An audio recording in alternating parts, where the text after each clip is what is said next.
Okay, I will start. My name's Amy. Just share my screen for a moment. My name's Amy, and thank you very much to the IHR and the School of Advanced Studies for hosting this session today on public engagement in history, pitfalls, tips and tricks. So after an introduction from the IHR, I'm going to kind of go through what it is that we're going to be focusing on today and who we're going to be hearing from.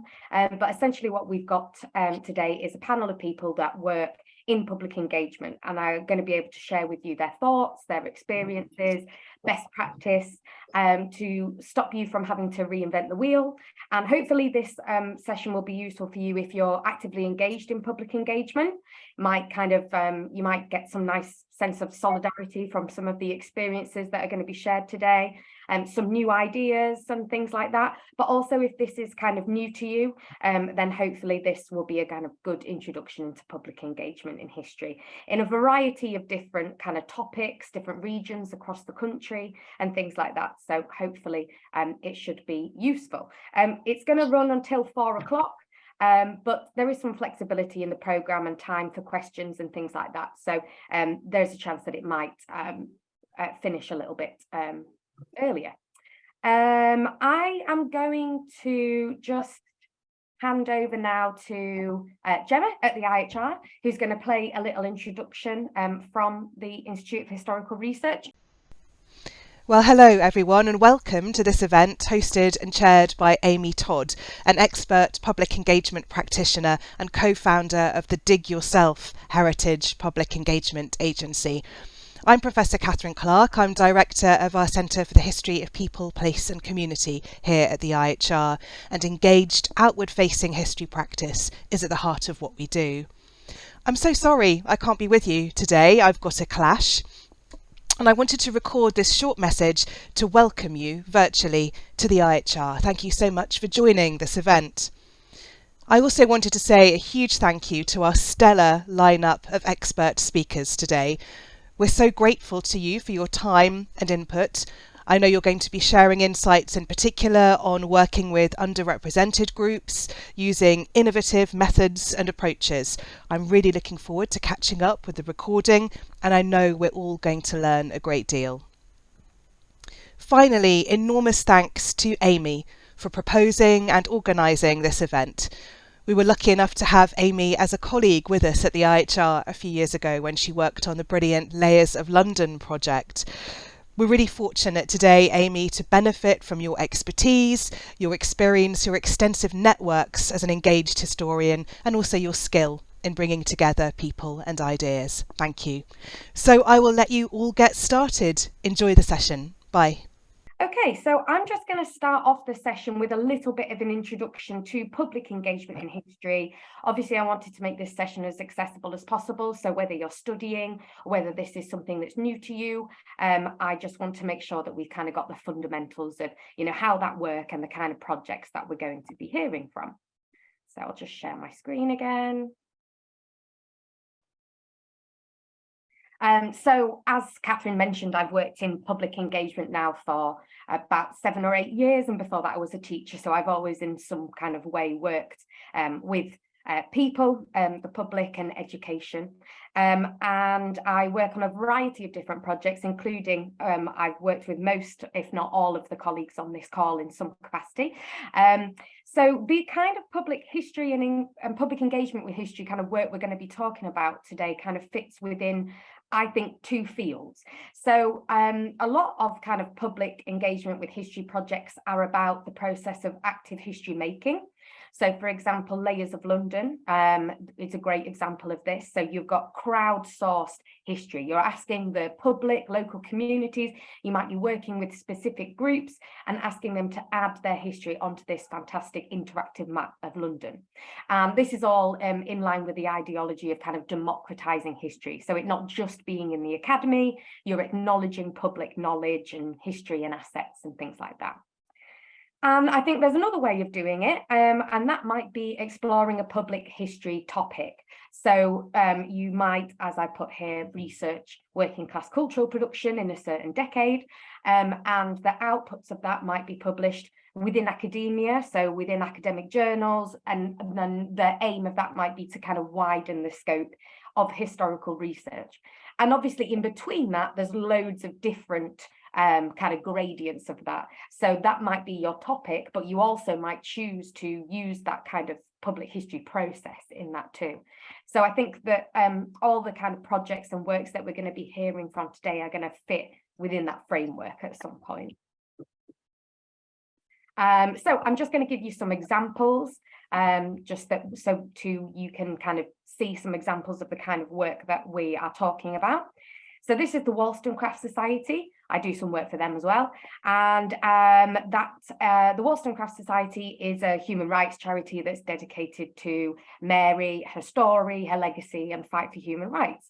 And so myself and Liam, who's the other member of Dig Yourself, we support them by running and delivering and promoting a schools programme for them. So this is a good example of public engagement in history, with the audience being schools, and that meeting the needs of the national curriculum, as you can see here, in a variety of ways, and also meeting the needs of the society, the charity, which is about sharing Mary's legacy. It might be something like Layers of London, like I spoke about. Here we've got a collection of Muslim people within London. This was put together by a community group and shares the history of people from that community. That's an underrepresented, kind of seen history. So many of the collections on Layers of London kind of fit that remit. It might be Facing the Past, which is something that me and Jessica, who's going to talk later, both work on. So this came out of a community need because of the slavery history in Lancaster, with it being the 4th largest slave import in the UK. In the summer, with the BLM activism kind of hit a real peak, someone in the community, unidentified, wrote this graffiti of on the grave of one of the slave traders who lived locally, who had lots of influence.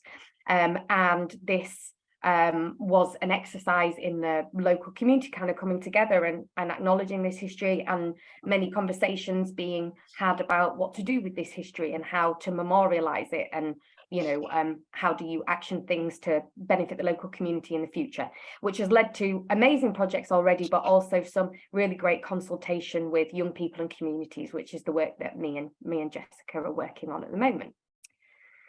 And this is something that I've been doing some research on recently, and so this is a great example of the kind of topic widening the scope of historical research.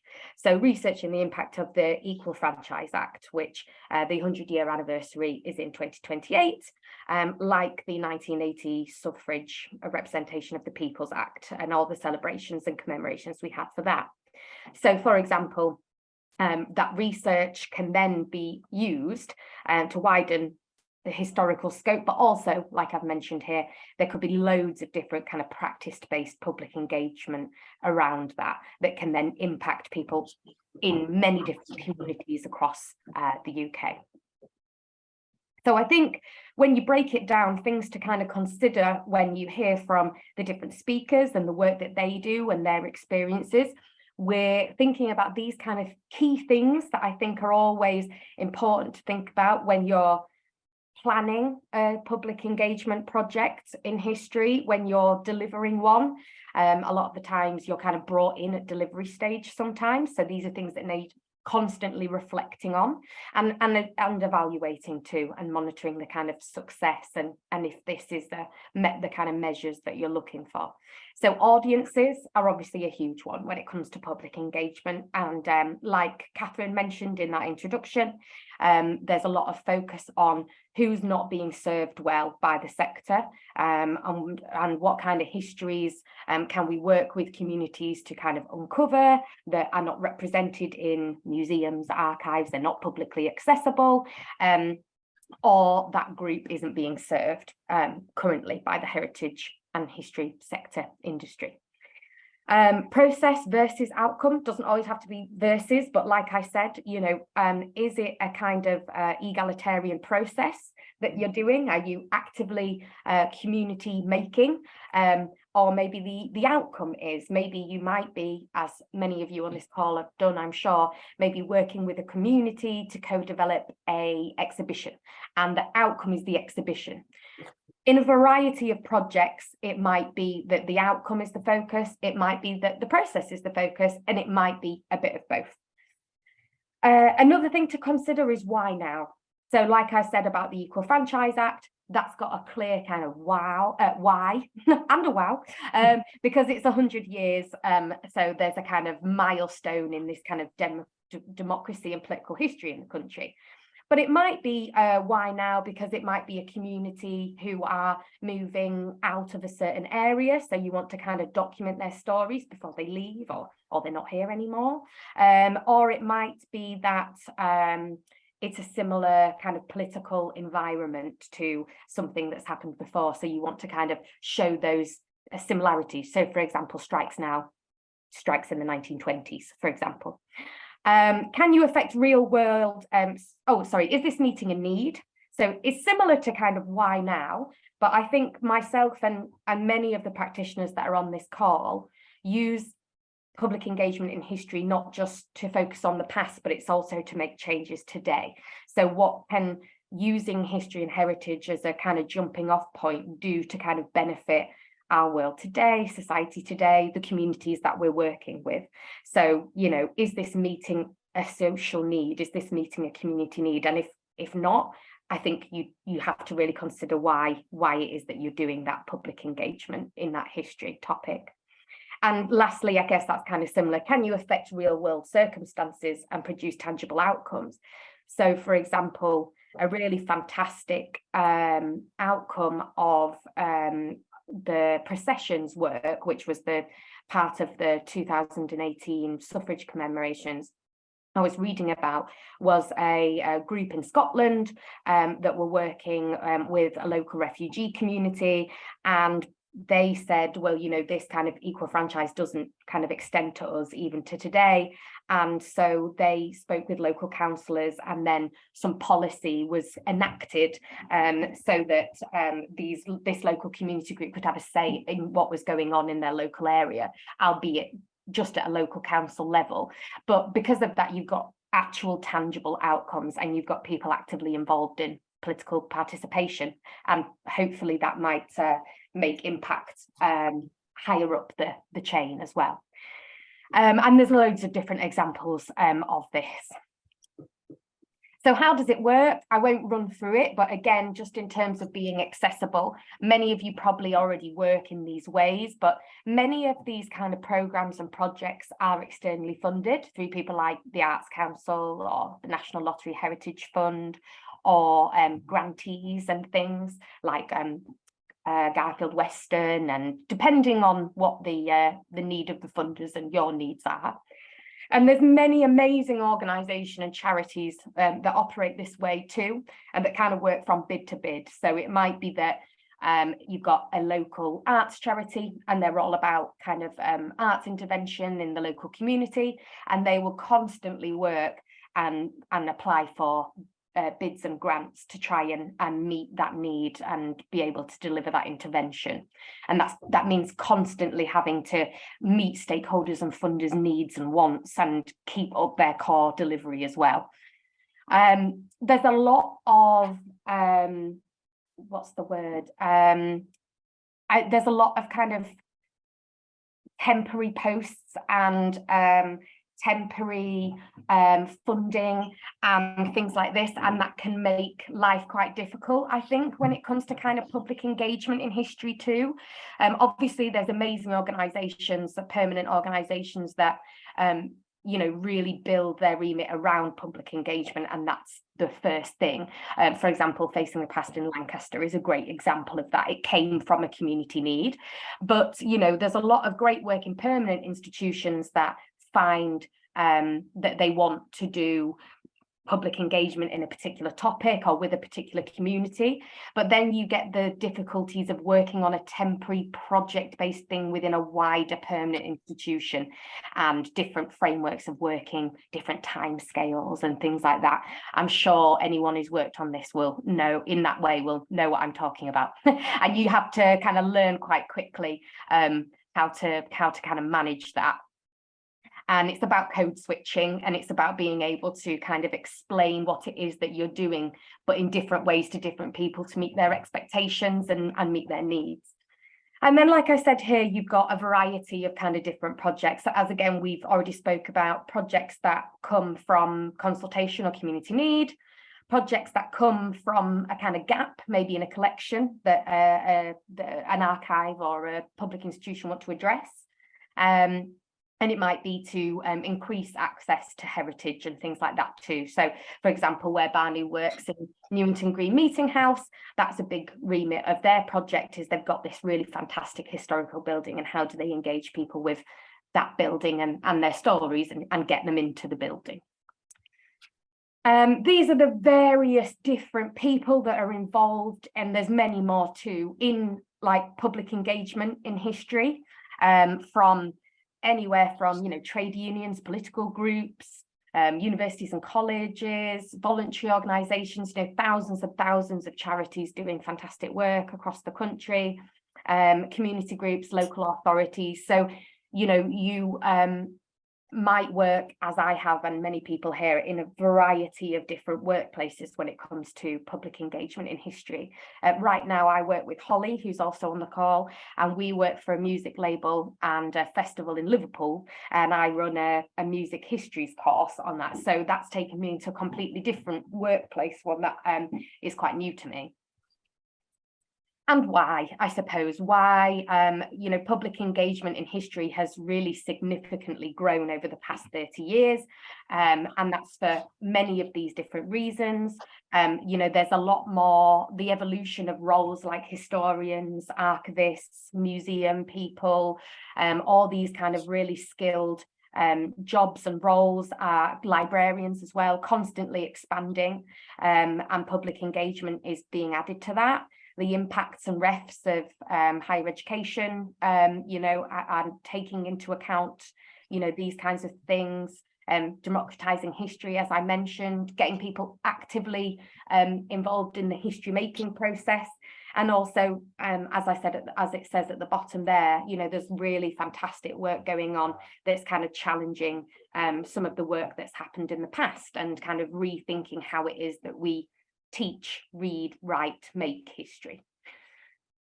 So in this session, we'll be hearing from public engagement practitioners, sharing their best practice and reflecting on challenges, experiences, giving their advice and things on their variety of different experiences in different places working on this topic. And hopefully they'll be able to provide you with some kind of models you can draw inspiration from, some ideas of ways of working that have been successful. We'll naturally go through kind of guiding principles on developing public engagement with history, as we hear the speakers talk. And we'll be looking at kind of public engagement from initial concept all the way through to delivery, and then also to the end of things and evaluating and things like that. And then keeping audiences in mind, because obviously that's, really the most important thing when it comes to public engagement. So I'll ask Gemma to share this PowerPoint with everyone, but just before I introduce the speakers, I've added some further reading and resources, if that's interesting to you, of places you might want to have a look if this is kind of new to you. There's some really fantastic free guides on the Royal Historical Society and on the Arts Marketing Association. You don't have to be members, they're all on the website. Lots of this great work was done during the pandemic to make things more accessible. Samuel Raphael obviously is kind of this Theatres of Memories, kind of the Bible of public history work. So if you haven't read that, do give that a read. And some amazing models of best practice. I think that if you're looking for some people to see what they're doing and how to do really high quality public engagement work, there's some really great examples here. Obviously, it's not an exhaustive list, and if you want to add anything in the chat that might be useful to people, please do. But I've worked with all of these people, and they've all been absolutely fantastic projects that I've learned a lot from. So I will stop sharing my screen, and sorry, 1 second. And I am going to hand over to Jessica. I'm going to do a little introduction for Jessica. So 1 second. Jessica is a freelancer that specialises in creative engagement, currently works as part of the Facing the Past project with myself. As part of Jessica's work there, she's producing a publicly accessible and co-created archive that addresses the omissions in Lancaster's involvement in the transatlantic slave trade. She's developed ways that to find presenting or new or alternative narratives by engaging with many multiple community voices in the community, including those that might not have engaged with heritage before. She graduated with an MA in social history of art at Leeds, where she specialised in contemporary West African art and how creative production can be used to reassert agency by those whose voices have historically been erased. Before that, she worked at the Thackeray Museum of Medicine, delivering interactive digital trails that reflected the interconnections between the history of healthcare and local communities in East Leeds. Jess also works in the social care sector. I'll hand over to you. Is that okay? Yeah, thanks so much for that introduction, Amy. That was great, and for introducing the topic more widely. So yeah, as Amy said, I am a freelance creative engagement professional and recently graduated from my art history masters in September last year. So I'm sort of at the stage we'd say emerging engagement professional. And I found art history a really rich subject to study, but I think there was a distinct lack of modules or even guidance really on engaging with the public as part of that. I think academic practice tends to be text-based, so you're producing articles that are read by other people within the same academic field, but there's a lot of siloing going on in those areas. But then I worked alongside my masters in a university-based role, which was in education outreach. So getting young people from areas of low university uptake to actually come into the uni and engage with our facilities and resources that we had, and building familiarity with the institution so that they really felt like it was a place for them. I think there's a lack of art history taught at GCSE and A-level, so it gave us the chance to explore things that they might have otherwise not been exposed to beyond the curriculum. And they were really able to expand their understanding of what constitutes art and the social history behind the different types of making. The outreach programme from the start was really set up for their benefit, so we were able to tailor the content to what they wanted to know and what they would benefit from, which I think was really important, actually coming from that angle rather than doing it as an afterthought.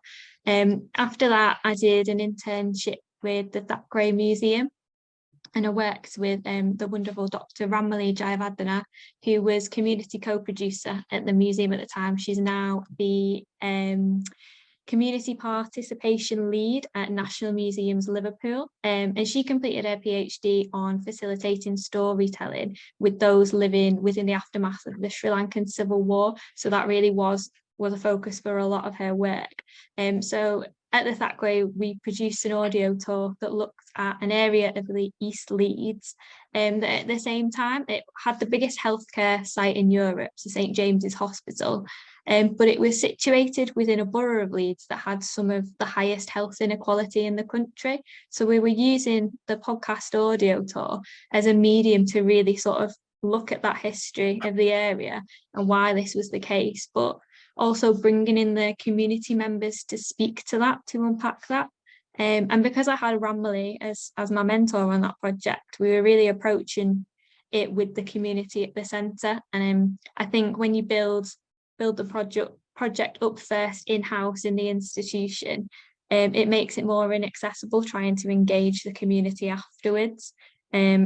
I think the reason we do this work to uncover and acknowledge different parts of history is because of the impact it can have on society in general and how we perceive things, but also to the specific individuals and how it can empower them to have the agency to share their perspective. As Amy said, the current project we're working on is Facing the Past in Lancaster. So that is a heritage lottery funded project that is redressing those omissions in the history of Lancaster's involvement in the transatlantic slave trade. So as Amy said, it was the fourth biggest slave trading port in the country, which even I didn't know before starting the project. So that's why it's so important to redress that. So we're producing a publicly accessible archive that people can both use to learn, but it's also based around user-generated content. So we're reconstructing history together as a community because, we want to understand what has made this city the way it is and find those visible traces of this history, the vast amount of profits that were generated through completely unethical practices and are still very much visible within the city today. And from that, we can try and unpack why racism is so entrenched within societal systems, because this history hasn't been addressed. And the project itself, it's a living archive, so it will continue to grow and change with the direction of the people uploading it, in line with what the community actually need from that archive. So as part of this, we're running community workshops. So we'll demonstrate to people how they can use this resource most effectively, but also considering, what are the narratives that are the most important to tell? How do we go about writing history in a different way? So it's necessary to deliver those workshops with targeted community groups whose voices have historically been removed from public heritage projects, and really ensure that they feel safe doing that, because this is a sensitive subject. It still has real world impacts today, so make sure we're really looking after the people that we're engaging with on this. So before some of this other work, I've also worked in the social care sector in a dementia care home, and then later on I'm also doing some work with Yorkshire Dance on a dance-based engagement project with people living with dementia, which might sound quite disparate, but a lot of these stuff is about how do we centre people's agency within this engagement. The key thing in that type of work is the idea of person-centred care. So treating each person as an individual with their own thoughts and opinions and desires, and the positive impact that facilitating those things can have on the outcome on these engagement projects. Because then you're making a space where people are able to demonstrate their agency, and it becomes more of a dialogue between you, and you're keeping those parameters of possibility open. You're not setting what's going to happen at the beginning and then keeping the engagement in line with that. You're being very accessible to that changing. So yeah, I think it's when actually practically going about this where it's important to talk to people on a human level and think about the language and tone. Like Amy said, when you're working with different groups of people, we're not trying to reinforce a hierarchy of knowledge, but people don't know what they don't know, and to bring this to new groups, you have to make that accessible. You need to, people might be working with different alternative frames of reference through which they understand things, and a lot of institutional language can be quite elitist. You don't want to dilute what it is that you're trying to say, but think about how we can translate things into a form that feels more accessible. And I think that's a skill that takes time and practice of working with people, but it is easy to hone that when you get that experience. And if you are new to this area of work, even if you're working in the care sector or you're working in retail, actually working with people, that's all good experience. I think when you're doing this type of work, it's also really important to think about your positioning and how you're coming across in that engagement. I think it's a sector-wide problem that a lot of people working in heritage are very white and middle class, and a lot of public engagement is trying to access other groups who might have faced barriers engaging before. So you've got to be really careful that you're not reinforcing structures of coming from institutions in ivory towers and just engaging people for the sake of it. It really has to be thought out and considered approach so that it is dialogic. And if, you know, people are telling you that this isn't accessible to them and how to make it more accessible, actually listening to them and implementing to be able to remove those barriers. You know, I think I've heard the term used a lot where it's people-centered practice rather than person-centered practice. But I think for me, that feels still quite general, as if sort of those groups are almost interchangeable. Because public, like Amy said before, public engagement can often become a tick boxing exercise for requirements for projects set by funders.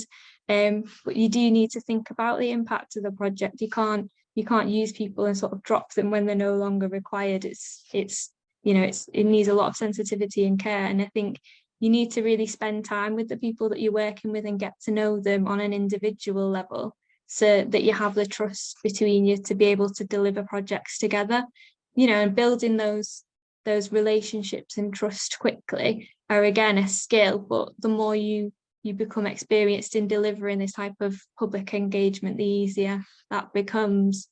And it is hard working with different members of the public. You might all not respond in the same way. And I feel like institutions are not necessarily set up for that, because historically we've got the idea of the museum as an objective singular voice, and that's been very deeply entrenched.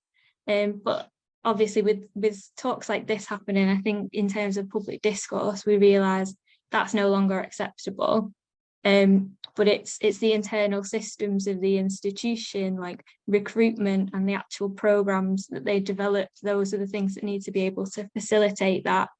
So yeah, I think sometimes when you're trying to do meaningful public engagement, it can feel a little bit like an uphill battle. But I think the more we discuss it in forums like this, that's when we see these changes happening.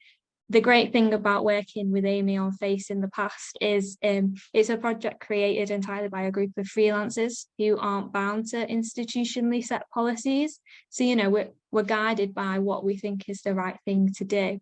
I think in terms of best practice, a lot of it is trial and error, and you do need the space to fail and to learn to facilitate engagement that's specific to different groups you're working with, not just generalized assumptions about different groups of people. So you have to be responsive and adaptable to what they need from you and the project. You know, so it's not always possible in terms of funding projects with tight budgets that don't have the contingency to learn as you go. But I think it's always helpful to have that in the back of your mind. I think practically in terms of finding people and building those relationships, I found that going through already established networks, trusted networks like local history groups that are already interested in this type of work, or community groups set up by local authorities, you know, those voices that are missing from the heritage sector can be hard to reach without a relationship already established. So if there's a community partner group that's already trusted, it makes establishing those relationships a little bit easier. I think public engagement, yeah, it's a really broad term. So the things I've touched on more sort of sit within the idea of co-creation, which, you know, as I've talked about, has its own set of complexities. But it can also sort of encompass engaging public later on with a completed piece of work. I personally think that it's always important to bring the public into a project sooner rather than later, because then they can have greater impact on the output, on the outcome or the output. You know, it is hard to know at what point to engage people with, but I think to ensure that you're having that multivocal approach, to bring people in to actually reflect on what you're doing and change the direction midway through rather than at the end of a project is always positive. But at the same time, I think it is quite hard to balance, because, you know, if you're fortunate to have a job in the heritage sector, then you are paid to do that work. You know, co-production is used in a lot of projects now, and I do think it's massively important to ensure that multivocal approach. But at the same time, you can't take advantage of people who are generous enough to share their stories. It can't just be all extraction taken from these communities and not giving anything in return.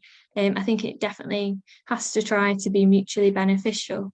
I did a project with Leeds City Museums on the other side of it a few years ago, where I was the volunteer co-curator, that's brought a lot to my approach, actually being in that position. So we co-created an exhibition with them for their 200th birthday, and the format was really great because it made us feel like we could give as little or as much time to the project as we felt able to give. And they really ensured that we got a lot out of it in return, and experienced a broad range of activities, from helping to co-curate or helping to exhibition design, object selection, writing labels, all that kind of thing. So I think, if public engagement can take the form of volunteering or just giving somebody some experience in some way, whether that's, beneficial for a career they might want to go into, or even if it just has a positive impact on their well-being, as long as there's something in it for them too. I think in terms of evaluation, public engagement should always involve the public's opinion on how it's effective it has been. There's a lot of sort of quantitative analysis, which is really helpful, but it only tells us so much. So I think trying to ask people how it made them feel. I think when you sort of do the typical survey type things, in a lot of cases, you can get sort of the same answers of people trying to tell you what they think you want to hear, like they really enjoyed it. So I think you need to ensure that you're making a space where people feel safe enough to be honest and open, and actually if you did something that didn't work for them, or they think that you could have done it in a way that was more engaging for them, just making sure that people feel confident enough to be able to say that to you. And again, that's all about building those relationships and that person-centered care, so that you have that trust and that partnership between you and the organization you're working for, and the communities that you're engaging with. So yeah, I think those are the key things for me, that it's sort of multivocal, multi-directional and mutually beneficial. But yeah, so that's a little bit from my experience. Thank you so much for listening. Thanks so much, Jess. That is, I think that you really explained really well the difficulties of being in the role of public engagement, because a lot of the time you're kind of a bit caught up in the middle, but you're the kind of public face a lot of the time for things, and so you have to, it's such a skilled job, and it's massively exploited in the sector, which is why there's one of these reasons that I wanted to do this, to kind of advocate for public engagement. So people kind of take it seriously, like you said, from the beginning and initiation of projects all the way through, and can understand the many different skills and hats you're asked to put on when it comes to public engagement. Because if you're doing it right, if say in a museum context, you're thinking about public engagement and how that works in terms of visitor experience and archives and volunteering and interpretation and everything. So, it's a role where you're asked to do and understand and have experience of an awful lot, and oftentimes not get paid a lot for those experiences. I'm going to hand over now to Banu. Banu, are you okay to introduce yourself? Is that okay? Yeah, sure. Don't be modest. Yeah. Yeah, hi everyone, and thanks Amy for the invitation. It's nice to see so many people. I did not think that there would be that many people, but it's great.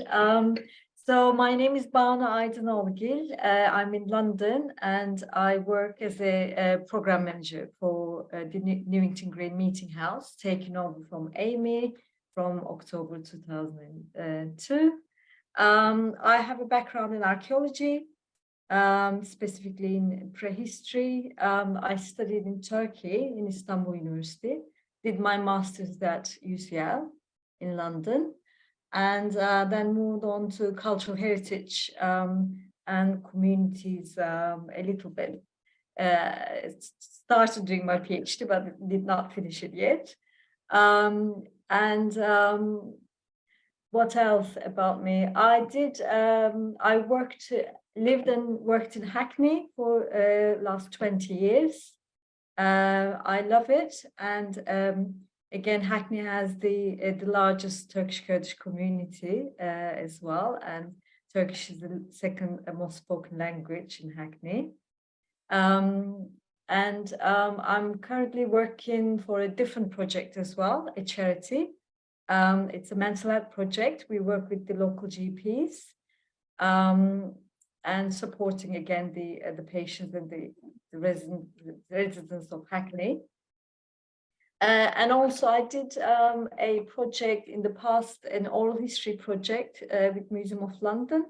Again, it was investigating or recording rather the refugee and immigrant histories in London. And we were 12 different community organizations working with different refugee groups. So that was quite nice. That was one of my favorite projects overall. But now my favorite project is the heritage project at Newington Green Meeting House, because we do everything.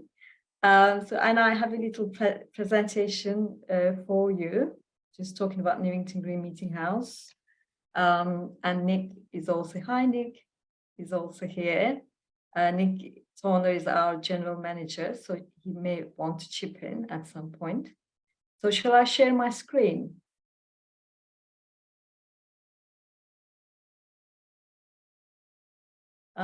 Let's see where my PowerPoint is. Okay.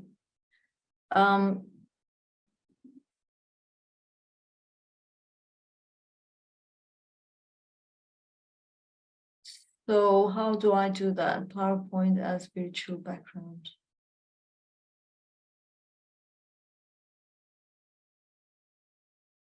Oh, here we go. Okay.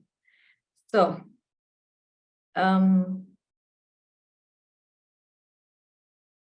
I guess you can all see it now.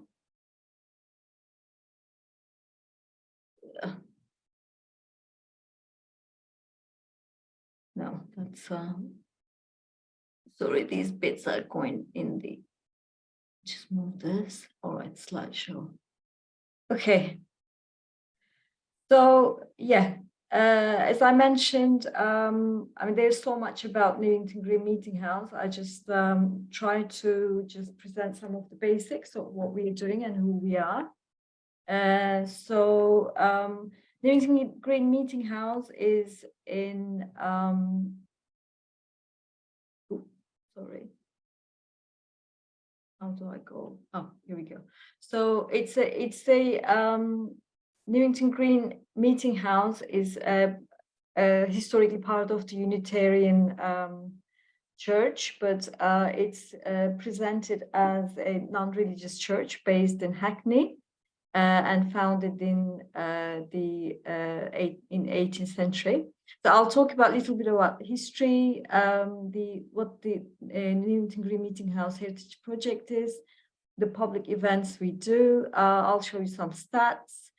And again, as part of the discussion today, we will talk about some of the strengths and pitfalls and what we are planning for the future.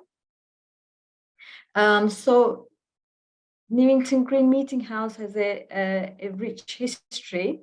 It was built in 1708, and it was a house for dissenters.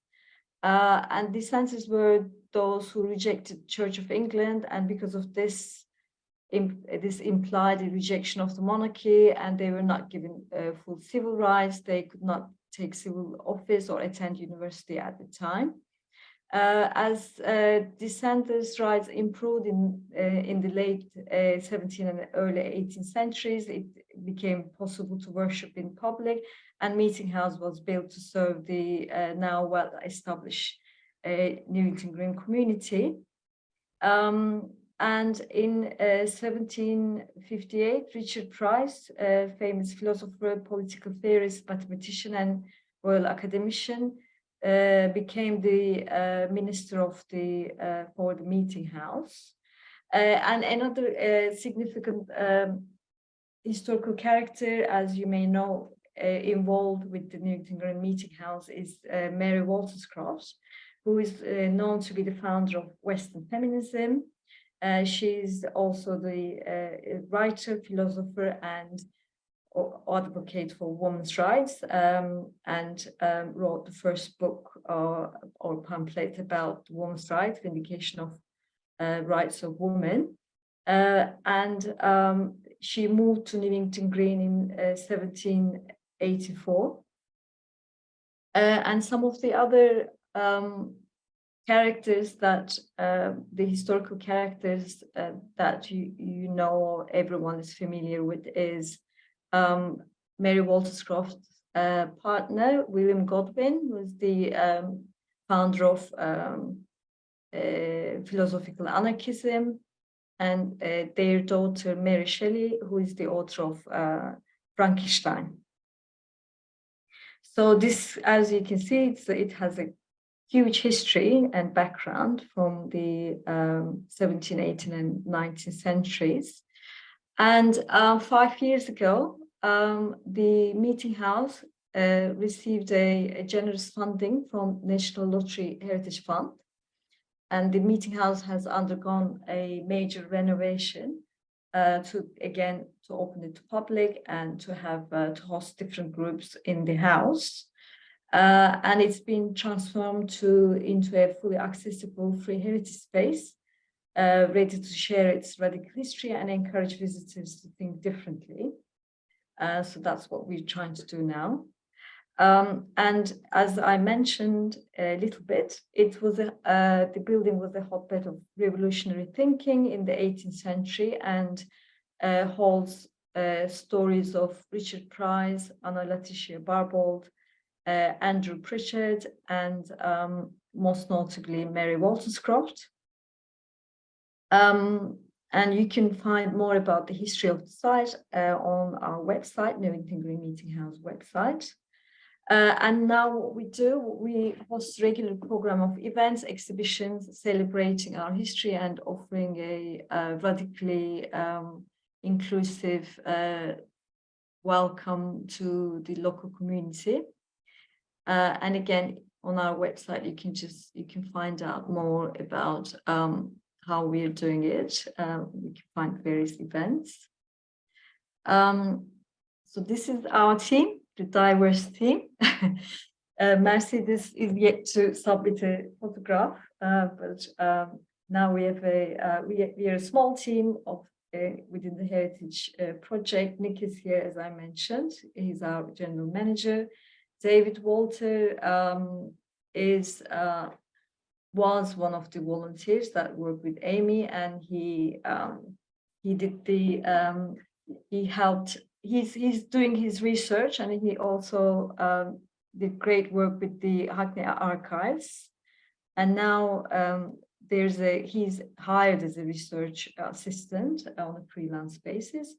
And Ella is great, our communications manager, and she has done our website and so on. So our team, actually, I'll talk about it a bit more in our strengths. Is important because we are, as a team, reflecting the diversity of London, and we're all coming from different backgrounds, different class, and different ethnicities, and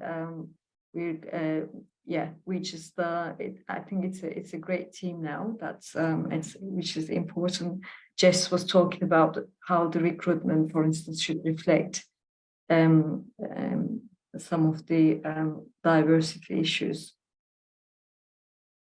So what we do is we do tons of things. So we have a program of events and exhibitions, and we just, all the exhibitions and events are celebrating the history of Meeting House and the legacy of the Meeting House, which is obviously, because of Mary, it's around feminism.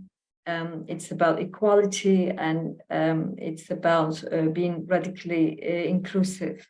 So all the themes that we host, all the events that we host are around these themes, and reflect the histories of the local communities.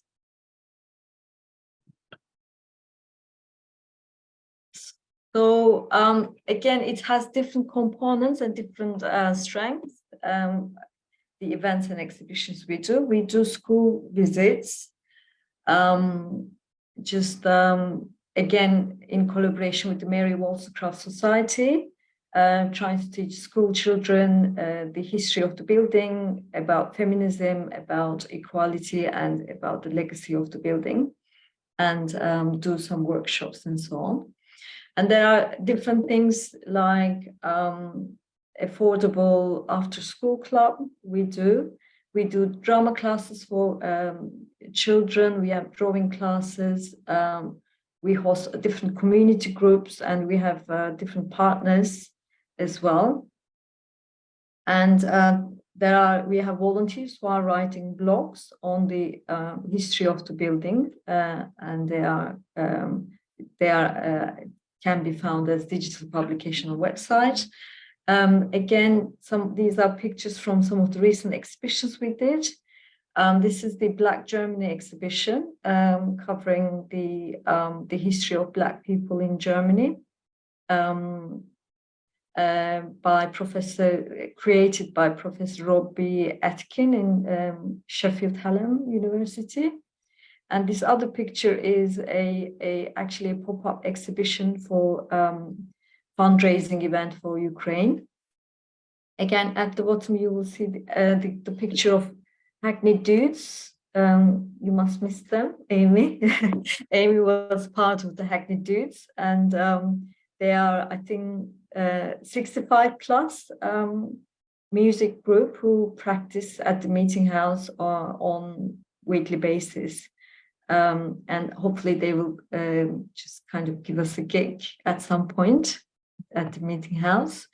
So this is just the some stats from the Eventbrite that I wanted to put in. There's quite a lot of engagement, continuous engagement, and also the building is open to visitors on Thursdays and Fridays. We get about 100 and 120 visitors as well on top of these events to the building, and there's an audio guide as well for visitors to listen the history of the building. And the strengths, well, I put some strengths that what I think our strengths are. So it's you're welcome to add, Amy and Nick. I think one of our most important strength is the legacy of the revolutionary ideas. So the building with its radical history at the time is kind of leading us to shaping our involvement with the community and how the approach should be. So feminism is one of the themes. But also equality, justice, and human rights are some of the themes that the meeting house welcomes everyone to develop. And again, the Unitarianism in general is supporting the solidarity but not charity. I think that's quite an important point. I worked in charities for many years, and I continue working so. So there are, it's a whole topic that we can discuss. So that I mean, the solidarity aspect of the charities is maybe measured in how much the local community is involved, but in very many different layers about the diversity of the workforce and how we're interacting with the community, what kind of events they're hosting there, what's the tangible outcome of that, of the charities events and so on, all the things that Jess was talking about as well. So we keep it as grassroots as possible, saying it is actually grassroots, but you can argue again, like some of the groups, which groups have how much access to hard to reach communities or hard to reach people. So the grassroots, the events, the themes of art history, exhibitions, or history in general can be very class-based. So it's how much of it is reaching to working class communities or refugee communities or immigrant communities, and how much of the language barrier, for instance, is considered, is all things that we could actually discuss. And I mean, lately we had an event about art, and I mean, mostly by the black artists in London, and discussions and panels about how art should be meeting the communities and what's the purpose of the art and so on. So just try to hold those kind of discussions. Again, as I said, our team is very diverse, and for me it was kind of an interesting experience because I worked in different archaeology projects in Turkey, in Middle East, mostly in Turkey. And it was always that, you know, there are in Turkey and in Egypt as well. So there has been many English and American teams, like Western teams, coming and digging history in the Middle East, and it was almost like the Western world has allowed to have an access to every kind of history in the world, but when you are from somewhere, say like I'm Turkish, and you are only almost expected to be restricted to your country's history. And that's the case at least in the archaeology world, that, you know, as a local archaeologist, you can only do archaeology or history in Turkey or in Middle East in that specialism. Again, I think anthropology is the same. So most of the anthropologists from a non-Western country is expected to be investigating their own country, but in the Western world, you almost have access to allowed to access to different histories. So I mean, it's I'm sure that it has been discussed in the post-colonial context, but so I feel really privileged because I'm a feminist and I worked in different women's organizations as well, and I love working in the Newton Meeting House and learning more about Mary Shelley, and again the anarchism that the meeting house is involved. Again, this is one of the things that I'm interested. So yeah, that's again another topic maybe of discussion. And the other strength about the meeting house is it's self-reflective. And David Walter's research, for instance, is actually he is researching on the historical involvement of the congregants in anti-slavery. So the dissenters and the congregants at the time are actually very much involved in the abolishment and evolutionary movement at the time. But at the same time, David is actually now researching how much of the crowd was actually benefiting from the slavery itself as well. So did they own any slaves, or were they benefiting from abroad lands that were actually profiting from the slavery and so on? So I should say actually here slavery, not anti-slavery. So he's researching the involvement of congregants in slavery.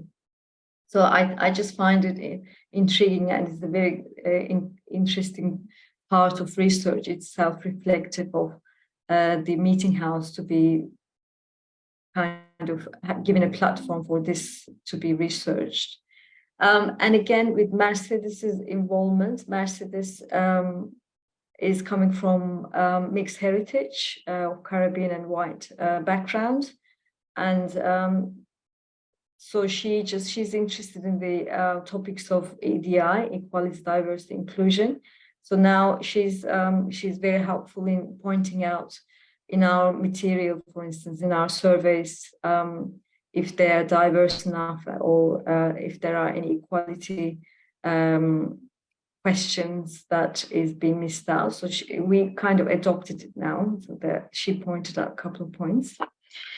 And the meeting house has trustees and congregants who are the local community as well. So we receive the support, so that everyone is part of the meeting house, and the congregants are very much involved as well. I think that's a strength. And now we, with the congregants, trustees, and the team, heritage team, we have a good knowledge of the residents' demographics and problems of both Hackney and Islington boroughs, and everyone involved in Newington Green is kind of playing an active role in this as well. And there's a long list of partnerships with local organizations, residents, artists, professionals, and statutory bodies, etc., which creates a really diverse environment, and different voices are being heard at the meeting house via different events and exhibitions.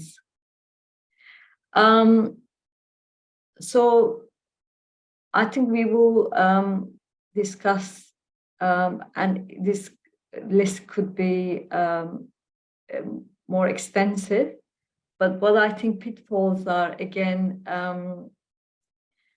we are doing, I mean, in charities or in these kind of groups, we're doing miracles daily. I try to create miracles daily with fewer resources. We try to be inclusive. We try to reach to everyone. We just try to think multidimensionally, like what are we doing, and being reflective on our practices at the same time. So, which is a difficulty, I would say, and maybe that we need to. I mean, now there's a recession as well, and there are more and more cuts from everywhere. And there will be more, it seems, that because it's going to others. Yeah, maybe that we should get together and raise our voices more, or it's just heard more in different platforms, that we need more resources for history, for public engagement, for art, for history, and so on. Again, increased bureaucracy is when you're trying to do everything all in once, and if you're lacking resources, increasing, but you have to follow certain bureaucracies, it can be an obstacle. I mean, we all want to do things fair and just, but at the same time, the bureaucracies can be can make us lose time when we're trying to do that, or just be draining, really. And in the kind of work we do our best to have like tangible outcomes, that, as Amy pointed out at her presentation. But sometimes the work we do so many things, but concrete results or clear benchmarks of success can be difficult to spot. And I mean, it depends what you describe as success, obviously, but it's just sometimes more difficult to kind of demonstrate that we're having results and being successful in what we do. And it seems that just as well as it's a strength, just hosting or having different kind of groups and different people in one place, and trying to be more inclusive as possible. It's difficult to satisfy competing interests and ideologies. Just one example, Amy wants to tell more maybe, but it's, for instance, in the feminist circles, there are different discussions, especially about trans individuals' rights.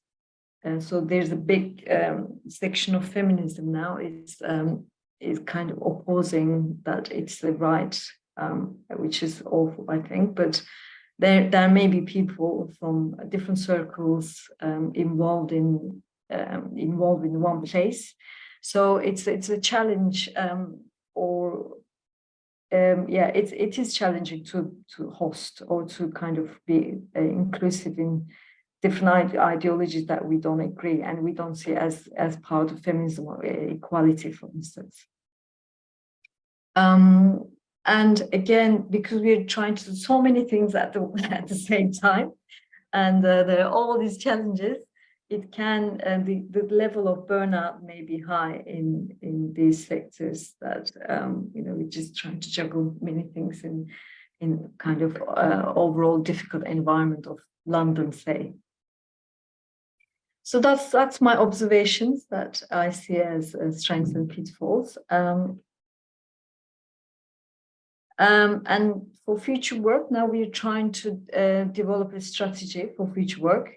Again, it's all funding at this stage. I think we could just think about alternatives, or maybe the building can look after itself in different ways, or again, it could be solidarity rather than charity, and we can just find our own strengths within meeting house to continue work. I think one thing that we should be doing, again, maybe it's a pitfall, that we need to just do some co-production work to understand what the visitors' views are in a better way, or the groups that actually use the building, what would they like to see, what do they want from the future. And I mean, apart from the congregants and trustees, all these local people or all the people using the meeting house for the last 4 years, what do they want to see happening at the meeting house? So I guess we can always develop the evaluation and monitoring tools. Again, lately we're noticing all these EDI issues on the material, and see if we can do a better job and to understand, again, to get quantitative results that would help us to have a general picture. So that's all from me, and please visit our website, which has many things, and you will see the upcoming program as well at the meeting house. Thank you very much. Thanks, Banu. I think that the meeting house, is a really interesting physical place. It's the first physical place that I worked. The other projects I'd worked on have been outside spaces or digital places, and so you feel the privilege of having a physical building in a community, right, Banu? And you feel the need to make sure it meets a community need, and you're not just parachuting in and doing some things that maybe you or the funders thought were a good idea.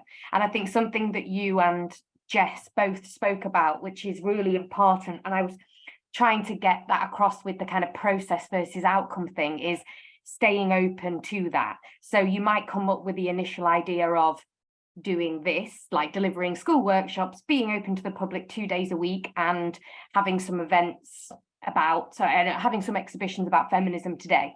But actually, as time goes on and you gain more trust and relationships, the needs change, and like you said, you have to kind of stay flexible to those needs changing. But then sometimes there's a need to, I don't know if educate's the right word, but advocate for that style of public engagement, because we know it brings high quality results, and also sometimes maybe educate some of the stakeholders you're working with as to, no, we do need to kind of work in this way, and that can be a really difficult situation. I've found, because you might not feel comfortable talking to stakeholders about that kind of thing. I think it is really a difficult position.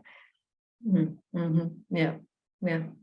But I would really recommend, if you're in London or visiting, to go there and see what it's like in the week, because it's quite a kind of radical space, in the sense it's kind of run like a 1970s community centre, which I think me and Banu really liked, and that was intentional. And Nick, of course, and the whole team, and in that you walk in there and say, I'm interested in this, or I want a space for this, or I'm looking for somewhere where I can do my work, there will be a place for you there, and that engagement then is built up afterwards. So rather than, Jess, you were also saying this, rather than meeting someone at, hi, we're a history project and this is what we do, it's meeting someone at, hi, how are you? What are your needs? What are you interested in? How can we support you? And then how can we then evolve that to meet the needs of this history heritage work that we're doing? And that's not always going to be what you originally planned.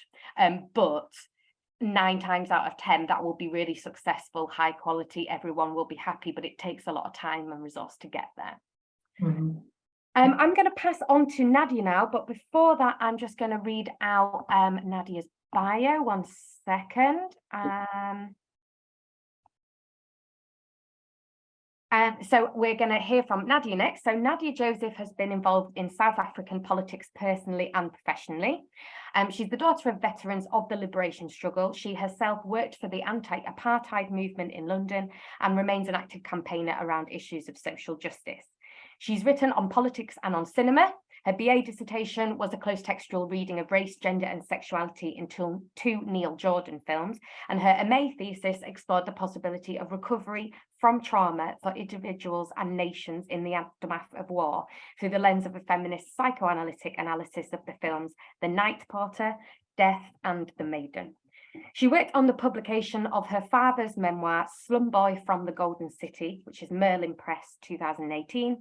And in 2021, she conducted an oral history interview with her mother, Adelaide Johnson, who was active in the women's section of the Transvaal Indian Congress in the 1950s and worked alongside Winnie Mandela in the Federation of South African Women. This was published by the Oral History Association of South Africa as part of a collection entitled Tell Your Mother's Story. Nadia works part-time at New Beacon Books, the UK's first and oldest bookshop and publisher to specialise in books by and about people from Africa, the Caribbean and Asia, as well as the diasporas who comprise contemporary Black British society. Her particular focus is educational outreach work in local schools and across London. Nadia's role as research and content lead for the Lilies Leaf Trust UK is to deliver a major pilot programme of engagement in the heritage of the movements against apartheid as part of a National Lottery Heritage funded project. The wider aim is to expand the reach and impact of the overall TLTU programme and help prepare for a successful launch at the Centre of Memory and Learning. This will be located at the newly designed former headquarters of the African National Congress, which was at 28 Penton Street in Islington. This site is of a significance to Nadia as it was at the heart of the exiled liberation movement in the UK, in which her parents played key roles. Nadia also works as on a freelance basis as an educator through an initiative, Education Through Culture, as well as a writer-editor and in the trade union movement. And Nadia is based in London. So I'll hand over to you now, Nadia. Oh, you're on mute, Nadia. Hi, thank you so much, Amy, and thank you for inviting me to join you all today. It's so interesting to hear from everybody, and Newington Green Meeting House is relatively new to me. We have been running events there, and it's been such a fantastic space and so welcoming. So I just wanted to sort of say thank you for that too. So I'm going to sort of share a few things about how we sort of define and work with these ideas of history and engagement. And I think it's really interesting in your in the kind of promo for this event, the wording. You talked about the role of the historian as ever evolving, the relationship with the public realm, and you talked about exploring our many histories. And for me, that's really important because I do think we, amongst us now, we're very comfortable with talking about our histories and kind of this democratization of history, but I still feel that's still a very staid and quite distinct way of thinking in education itself generally. And so I think that things are changing, but my feeling is that that has actually been quite rigid. So for me, one of the useful starting points is to move away from thinking of this clear distinction between those who teach history and members of the public, so who receive or maybe don't receive that knowledge. And as we've heard from others, there's a need for this willingness to collaborate because it fosters mutual learning. First of all, I think we need to ask why we think a particular piece of history is relevant. What is it? Why is it relevant to anyone else? And who are we hoping to reach? you know, we may find all these characters interesting, but how relevant is that to a contemporary audience? And I think the only way to do that is to know as many communities as possible. Just mentioned earlier about working with established groups, and I think that's really important. But it's actually doing a lot of footwork as well. You know, actually going out and talking to people to get an idea of really what do people want. And one example is that with you mentioned the Centre of Memory and Learning that we're developing at the former headquarters. People aren't necessarily, they're going to walk past that building now, which hasn't been developed, and most people won't know what it is or why it's special or anything. They just probably wouldn't even see it necessarily. We have to create an interest with the public in terms of connecting those histories, our interest of it in terms of politics and exile and the liberation struggle in South Africa, with a community that may not be politically active or even conscious of that. So that's a challenge. The people who are already interested will be interested in, and they'll be coming to the website and they'll be coming to events. But we've also got to tap into all those other people. And I think that that's always a challenge. But we are working at the moment not in the space. So it's critical that the community engagement at the moment, because we have to go out and meet people and we have to make that work. We don't even have a building in which to invite people to. A lot of the people that we're talking about, the South African exiles, they either returned to South Africa, they were imprisoned, they died there, or they're no longer around. So we're keeping that history alive is a real challenge. So what we do is we go into schools, and most of the time it's schools, it could be in community centres, and we're working across all the different formal structures of education, so primary, secondary, tertiary, but also people who aren't involved in education, formal education, and community centres, where you get maybe people who aren't necessarily in education or employment coming to those sorts of spaces. So we're really trying to make the history kind of reach out as well as bringing in their stories. So we do all sorts of different things in terms of how we actually do that. And I just want to tell you a little bit about that. Some of the work we've done was a series of a project called 70 Conversations, and we worked with different groups. So Age UK was involved in that, and Islington Arts and Media School, and we were trying to kind of bridge the gap between those generations. And people were coming to the Age UK project, might have come because they wanted to kind of connect with others and they wanted to find out what they could be involved in, and they aren't involved in education anymore formally. And then students who are in education have to go to school. How do we make those connections? And so they ran a series of projects with artists who were involved and working with these groups and establishing contact. And then some of us from CML got involved, myself and Caroline, the project director.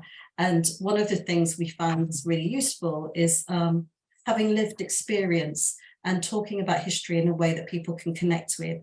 So I went in when the groups were already established, and I did a talk about my own involvement, but also my parents' involvement. I used a bit of footage, and then the artists that were involved with the project got involved with trying to find physical ways of getting the young people and the older people to engage with each other and do things, whether it was arts and crafts type things, if it was puzzles and working out things together, and conversations developed through that. And so it was really, we had no idea where that would go because the outcomes were their outcomes, but it was talking about a history and then finding ways that they connected. One interesting aspect was in that particular forum, there was the woman who both the project director and myself had been a conversation with, and she hadn't been active at all. She wasn't politically active, and was interested in the history of South Africa. It was very interesting in Penton Street, and is a local. And there was a bombing of Penton Street, the offices of the ANC, 40 years ago, just over 40 years ago. And she had heard that bombing. And it was really interesting for us to then say, oh, we'd really like to do an oral history with you, because I'm doing oral histories with people who are established activists and telling their stories. And that's really important. because of the kind of link with exile and South Africa, making those connections and living history. But at the same time, it's making those links with people who don't perceive themselves to be relevant. And I spent quite a long time trying to convince her that actually her story is really relevant, because it adds to ours, it enhances that, whether she's an activist or not. What was she doing? How was she feeling? What was she involved in? And encouraging that. And something that she then did, I mean, we haven't got as far as the oral history, I've just planted that idea, but what she did do is come back to something that we collaborated with staff from London Met, who are doing life story writing. And so we ran an event with them, and we invited her and other people who kind of already identify as writers or aspiring writers, but all sorts of different people from the community came to that. And she was one of them, and it's, you know, you can see journeys, how far that goes or where she takes it. It's really interesting that through one organization, different things come together. And that was a kind of a very organic development that we wouldn't have foreseen at the beginning. Another thing is this thing about, you know, you was talking earlier about getting people into places, and, you know, visitor engagement, and how do you do that? And again, it's making that history come to life. We did some work with the Elizabeth Garrett Anderson School, and going in and talking to them about South Africa, and bringing in people who have also been involved but aren't Black South African activists, or people from the various racial groups of South Africa. And I specify that only because of apartheid's very strict stratification across racial lines. And what we did is we invited people who were involved from here, British people, white British people, who'd been involved as what were known as the London recruits. And they took great risks to their lives by supporting the solidarity movement, by taking materials that were banned in and out of South Africa, and doing covert work that, you know, their families didn't even know about. And some of them are very engaging, and they're great, and just ordinary, come across as very ordinary people.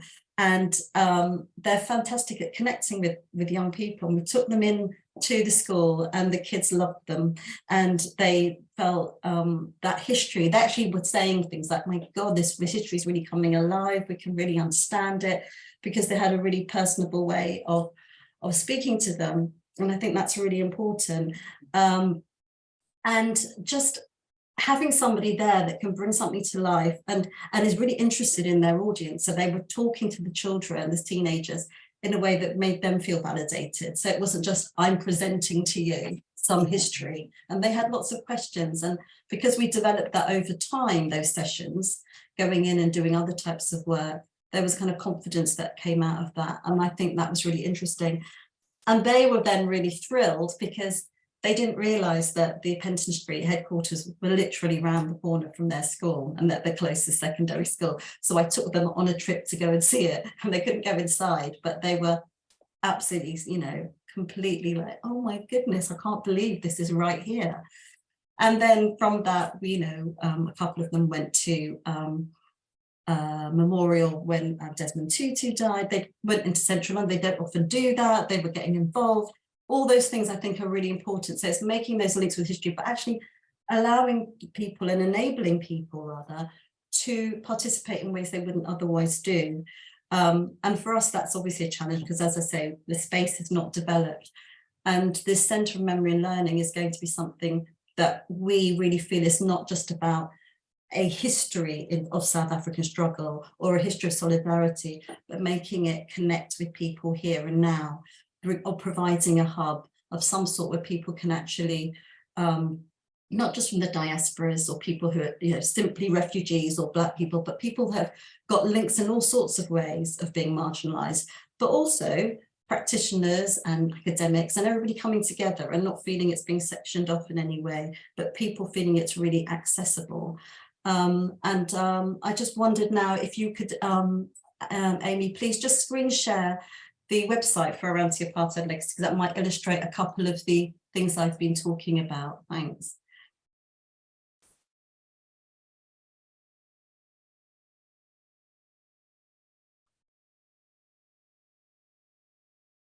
Yeah, thank you. So in here you can see that was actually on the anniversary of the bombing of the Penton Street offices, and that was held at Lift Community Centre, which is another great space. It works with all sorts of different young people, all different types of things. It's somewhere my son has actually told me about when he was going and he was doing music and stuff there. And there's various people in that photograph, just to show you some of the students I was talking about, some exiles, South African exiles, Peter Hain, who was an activist and then became an MP, and there was Lord Hay. There were all sorts of people here, anti-apartheid people. So it was really nice to bring different people together. And the young people there, some of those young people performed spoken word at that event. And it was just great that they were responding to that history and making it relevant to an audience now. Below that if you can just scroll down, there we go, Newington Green. We did a screening of a really interesting documentary on Winnie Mandela on the anniversary of what would have been her birthday last year, a film that's not been seen very much. And it was great because lots of different people came to that space and they engaged in a lively discussion about it. And some of it's, you know, because that history is contested in many ways. And the film itself is a really interesting exploration of how history is made, because the director has taken archive footage and kind of edited it and brought it back, you know, back together again and created different meanings through that. So that allows people to question some of what they might have thought of as fact in the past. There's a really interesting film, and there was really, you know, as I say, a really diverse audience. And we did a similar thing at on August the 9th, prior to that, where we did an event on South African Women's Day. And again, people came with different ideas, knowledge, levels of knowledge, no knowledge, and it was great. And obviously some of the people that came to that were interested in feminism and women's history outside of South Africa. And you can see we also did something, it's like Newington Green is really featuring here.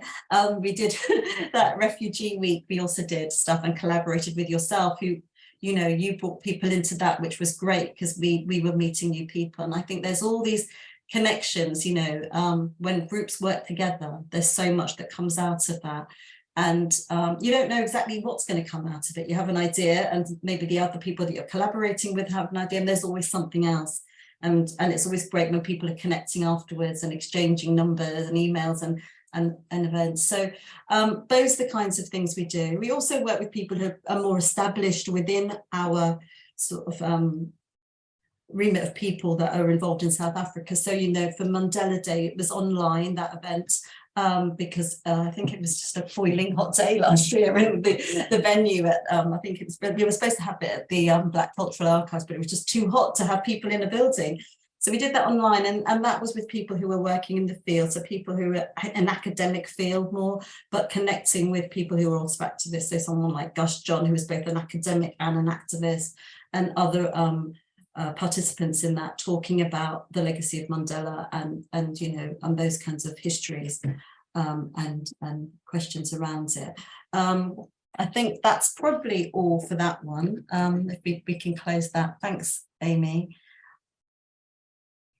So yeah, so obviously that's about heritage, it's about activism, it's about all sorts of things. And just kind of linking very briefly into that, one of the things that I've been involved in recently is my parents donated part of their archive to Senate House Library, sister to the Institute of Historical Research.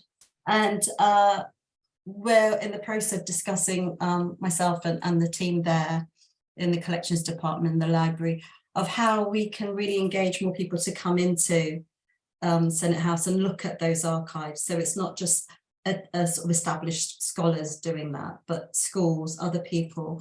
And I was involved in the Holden lecture last year, which is an annual lecture, and I was in conversation with a really interesting guy, Richard, who is head of modern collections, and he asked really sensitive and interesting questions about history and archives, and how we think of them, how we use them, how we access them. Thanks for sharing that. And just you know, now that has developed, so we're trying to think of how we can bring people in, young people, and, you know, and make sure that they're prepared sufficiently so they understand what they're coming to. I just, whilst that's up, I can just link with, you know, something that came up in my other work, which I'm going to talk about now, but while it's in my mind, I want to just mention it, is that sometimes, you know, with the best will in the world, people will come to you, whether it's you know, Newington Green, whether it's the anti-apartheid legacy, wherever you may be, and they'll say, we want to bring people to you, and you're really excited and think that's great.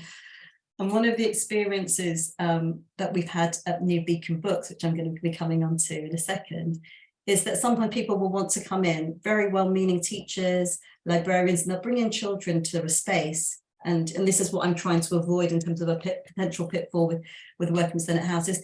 And they bring them, and the children may not really know why they're going there, or they just know they're going on a trip and it's supposed to be interesting. It's an interesting bookshop. I've been told it's an interesting archive.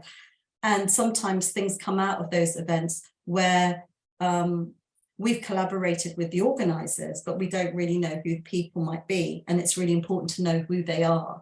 And when I talk to you about New Beacon Books, I'll link into this, and that's something that I will mention. So I just wanted to show you that, because there was a video for that, and there was links to, and it was really important for me to think about the men involved, but also the women involved. And yeah, so my other work that was mentioned was, and linking it to history, is my work with New Beacon Books. And for those of you who don't know, New Beacon Books is the oldest black bookshop and publisher in the country. And when I say black, I'm using it in the broad political term of people from Africa, the Caribbean, and Asia, who identifies black, as well as the diasporas here. So it's kind of in a political term, I'm using the word black.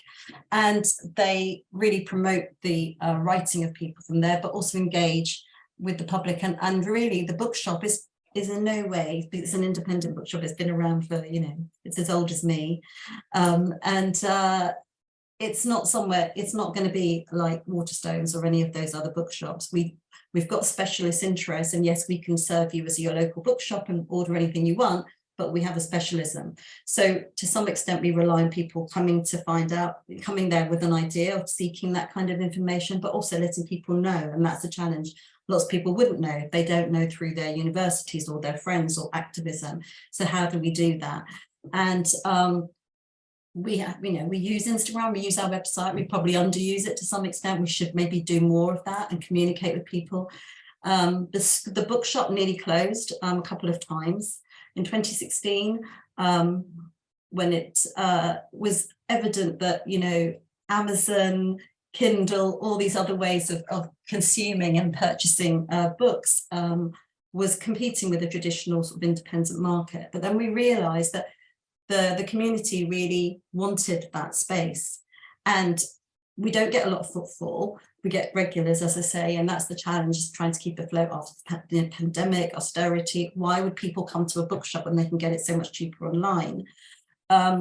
But people come and they use it as a hub. So they ring us, they ask us for information. We can signpost them to other places in the community, to the Research Institute upstairs.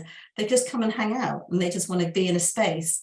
And I think that's really important. But in terms of linking back to what I was saying about potential pitfalls, right, I just wanted to touch on it now, is that when, as I say, people might come in, teachers, like school librarians with groups, and their children, perhaps it's, well, I'll give you an example. So some kids came in with really, really lovely staff, but some of the children I could see were not engaging at all in the books, and were either saying that one child said they felt sick, another child was just kind of running out to the toilet, running outside. And when it became apparent to me that possibly they weren't comfortable with reading. So in conversation with the staff, because I worked a lot in education and pastoral care and learning mentor, and I said, you know, of course this is going to freak them out because they're not comfortable reading. They're coming into a space. You mean well, and you want the best for these children, but we have to kind of do the prep first. So we have to maybe come to the school. We have to kind of engage with them. We need to think about an event where we would tailor it more for them. Maybe we'll do a spoken word, maybe we'll do something else, so that And then the interest in the reading will come later because they feel uncomfortable, some of them, not all of them. So, you know, as a result, I just actually got an email recently asking me to go into that particular school and would I go and meet the kids. So things come out of that, and it's not that they've got their expertise, but those particular members of staff were asked to bring a load of children who they don't work with every day, and they wouldn't know them in the same way that their past teachers might know them. And it's not saying you only have got to bring in sort of a delegation of kids who are really motivated and focused to a bookshop. Actually, the challenge is we want to reach those very people. So I just think sometimes it's a bit of a slow burner. You've really got to do the work.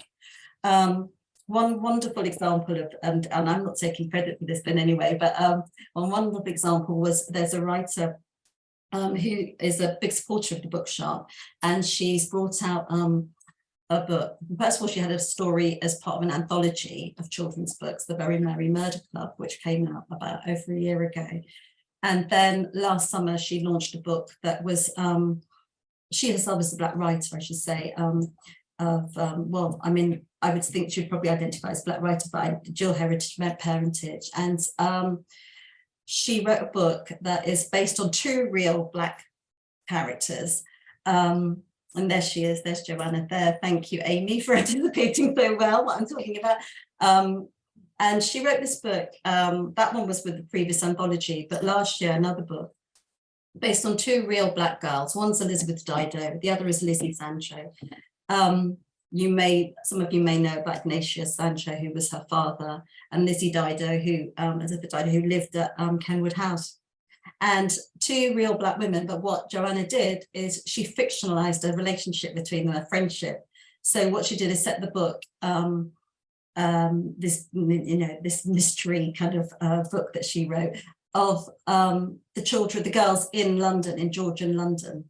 And so she and I went into the local school that I work at every Friday. I go on behalf of New Beacon Books and I read to different year groups. And I take a book from New Beacon and I go and read to them. And it's absolutely wonderful. And the kids are very interactive, and they've come from a very diverse range of communities. And this is Joanna in full flow, talking to them. She did a presentation and we discussed how we would do it. And I was there. They know me from New Beacon Books. The head teachers, the deputy head, are very supportive women, and they really encouraged that connection with us. And then she did a slideshow where she showed how the local area, photographs of the local area, and then the areas it was in the time of the girls in Georgian England, Georgian London, and making them work with her in terms of giving that information. And they were all so involved, and we talked about all sorts of things, and it was really interactive. And what's really lovely about the work that I do with the school every week is that the kids now know me. They expect, they know that I'm going to come in. I know I say hello to everybody. And now so many more children are coming into the bookshop who otherwise wouldn't have gone to the bookshop. And so that's another really important thing. It takes time. It's every week I go there. We don't do it for money. We do it for free, and schools are strapped for cash. So it benefits us because we feel that that's really important, and it benefits the community. So that's something that I really feel, and there is a little bit I've written on that website about that outreach work if people are interested, and we work with all sorts of people. Some of you may have heard about Anthony Joseph, who has just won the T.S. Eliot Literary Prize. He's a writer and poet, and he has done stuff at New Beacon. In fact, he's a musician, so he did a set there, a live set, but it was during COVID, so it was just him and his band and one of my colleagues. But it was posted online, it's on YouTube, to showcase the bookshop really as a space that encourages art, music, of all kinds, and is closely associated with the Caribbean artist movement, which was something that its founder, John LaRose, was a great champion of. It's always been a hub, it's always been there to kind of work with the community and serve the community, and I think it's a really great space for that. And I'm sort of not kind of winding up, but I just wanted to say a little bit more about how it's been great to work in New Beacon in terms of collaboration. And, one of the big things we've all talked about is how do you get people in, and how do we go out to places and respond to that.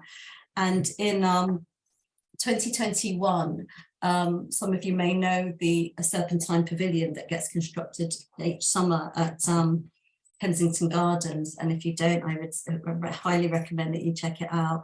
And in 2021, the artist commissioned was the youngest so far, was a young South African Muslim woman who, Zamaya Valley, who's the curator, had actually come to the shop and asked New Beacon Books if we'd be willing to collaborate. I was so excited to meet the curator, and I said yes. And then I said, well, what exactly do you mean by collaboration? And she said, well, the artist has done a lot of research on community spaces in London, and the pavilion is going to kind of reflect that. But there are going to also be 4 fragments in 4 parts of London, south, east, north, and west. And New Beacon was one of them.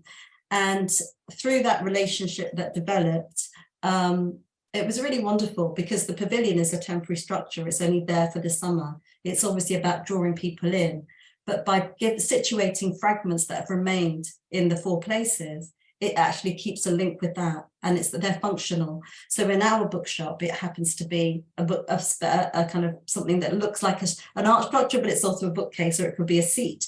And she did that in all the other spaces too. And through that, I wrote something that was about my own history, because kind of bringing into the connection with my father and John Morose, who met each other in the 50s and then met each other in the 60s again when they both settled in London, but also about South Africa, because Samay is South African, and art and London. And, this is somewhere that I've grown up, and this is the Tabernacle, which is in Power Square, which was the area where I first lived. I just 2 doors down as well as a baby. So all these things gave me an opportunity and made me think about memoir and London and history.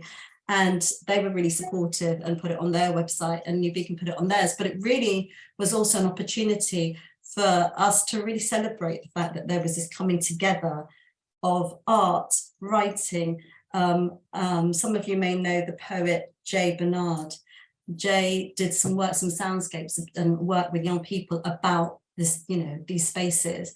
So there's been a lot of different levels of communicating and engagement. And I just think it's been wonderful to do that, to celebrate New Beacon, to celebrate London and its diversity in all these areas that we are interested in: activism, art, communities. So, that's just been really a wonderful experience. And New Beacon, in terms of engagement, it's really interesting, because, as I say, we've had a couple of rough moments in 2016, and then December 2021, we thought that we really would need to close because of austerity, because of the pandemic. And it was really interesting, because we thought, well, we just can't compete with Amazon, we can't compete with all these people, and we don't want to. And then we were all set to finish. On the 31st of December, my colleague and I were there thinking, this is the end of the day, this is it. And the queue was around the corner because we were having a sale. And we were saying, but we don't want to be having this sale, because we're having the sale because we think we're closing. And overnight, people had a group of young supporters spontaneously decided to create a crowdfunding for us, and exceeded their target overnight. And that was, it's given us a lifeline, it hasn't resolved all our problems. But what it reflected was, commercially, it's very difficult to do things that are kind of seen as quite marginalised and specialist. But when you work with communities and connect with them, you do create goodwill, and they do value that.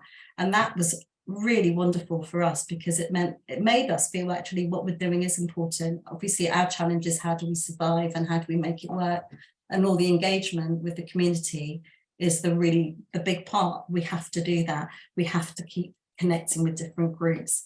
And, that to me is something that all of these groups, whether it's Newington Green, whether it's the Institute of Historical Research, Senate House, all these places, schools, youth clubs, everybody has got something to offer. And, it sounds kind of cliche, but it really has. And I think if we want to make those histories our histories, we have got to keep them active and live, and we've got to get out and actually meet people, and not just think we've got something really interesting and everybody's automatically going to come to us.